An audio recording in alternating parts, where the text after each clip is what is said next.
Hello అందరికీ. చూడండి మన పొట్టేలు పిల్లలు ఎంత బాగా మేస్తున్నాయో. ఈ శనగ చెత్తని మేము ఫస్ట్ బ్యాచ్ అప్పుడు తోలిచ్చామండి, అది ఇంకా ఉంది. మేము అదే మిషన్ వేసి పోస్తున్నాము. మేము ఉదయం 10:30కి అలా చేనికి తోలుకెళ్తామండి. 9 కల్లా పొట్టేలు పిల్లల్ని విప్పుదామంటే మంచు కురుస్తుంది కదండి, అందుకని పొట్టేలు పిల్లల్ని విప్పము. ఆకుల మీద మంచునీళ్ళు పోయాక పొట్టేళ్ళని పొలం విప్పాలండి, లేదంటే మంచుకి తడిసిన ఆకులు తింటే పొట్టేళ్ళకి రోగాలు వస్తాయి. సో ఉదయం 10:30కి అలా పొట్టేళ్ళని పొలం విప్పుతాము. ఈవినింగ్ 6:30కి అలా షెడ్కి వస్తాయండి. పొట్టేళ్ళ పిల్లలకి శనగ చెత్త వేస్తే ఈ ఎండాకాలం చాలా బాగా తింటాయండి. ఇదే బెస్ట్ అనమాట వాటికి.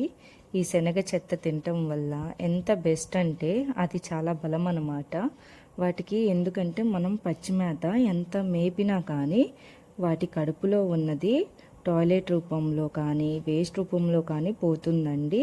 కానీ ఈ శనగ చెత్త చాలా బలం అన్నమాట. పిల్లలు తినటం వల్ల చాలా బాగుంటాయండి. పొట్టేలు పిల్లలు కావాలంటే ఇవే పిల్లల్ని నేను ఒక 1 మంత్ ఆగాక వీడియో తీసి పెడతానండి, ఎంత తేడా ఉంటుందో చూడండి. ఇంకా ఈవినింగ్ పిల్లలు వచ్చాక శనగ చెత్త మిషన్ వేసి పోస్తామండి. ఒక పక్క వాటర్ ఉంటాయి, వాటిని శనగ చెత్త తినటం నీళ్లు తాగటం ఇంక ఇదే పనండి వాటికి. నైట్ మొత్తం శనగ చెత్త ఒక ట్రక్ వచ్చేసి 13,000 అండి. శనగ చెత్త కావాలని నన్ను చాలామంది కామెంట్స్ రూపంలో అడిగారు. శనగ చెత్త మనకి సముద్రం ఉన్న ప్లేసెస్ దగ్గర దొరుకుతుందండి. మేమైతే చీరాల్లో తీసుకున్నాము. ఒక ట్రక్ వచ్చేసి 13,000 పడిందండి శనగ చెత్త. మీకు కావాలంటే మీకు బీచెస్ ఎక్కడైతే ఉంటాయో ఆ ప్లేసెస్ దగ్గర బాగా దొరుకుతుందంట వేరుశనగ కట్ట, అక్కడ తీసుకోండి కనుక్కొని.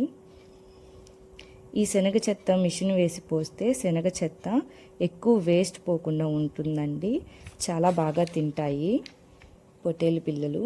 శనగ చెత్త ఎప్పుడు కరకరలాడుతూ ఉండాలండి, మెత్తగా ఉంటే పొట్టేలు పిల్లలు తినవు. మీకు వీలుంటే ఒక పరద మీద శనగ చెత్త ఎండబెట్టి మిషన్ వేసి పోస్తే పొట్టేలు పిల్లలు ఆవురావురు తింటాయండి. మీ పొట్టేలు పిల్లలకి ఎంత పచ్చి మేత అయినా మేపండి, కానీ ఇట్లాగే ఎండు మేత అయితే ఖచ్చితంగా ఉండాలండి.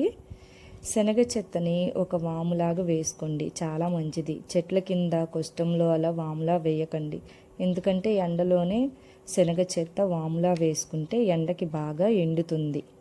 పొట్టేలు పిల్లలు బాగా తింటాయి. మనకి పద్దాకులు శనగ చెత్తని ఎండలో వేయాల్సిన పని ఉండదు. సో మనకి కొంత పని తగ్గుతుందండి. మీ సైడు శనగ చెత్త ఎంత కాస్ట్ పడుతుందో కామెంట్ చేయండి. చూడండి, కొన్ని తింటున్నాయి, కొన్ని పడుకుంటున్నాయి, కొన్ని వాటర్ తాగుతున్నాయి. నైట్ మొత్తం అలా చేస్తూ ఉంటాయండి. నేను ఫస్ట్ టైం అండి ఇంత లాంగ్ వీడియోకి వాయిస్ ఓవర్ ఇవ్వటం. ఏమన్నా మిస్టేక్స్ ఉంటే సారీ. ఈ వీడియో కానీ నచ్చితే లైక్ చేయండి, షేర్ చేయండి, కామెంట్ చేయండి. Please subscribe.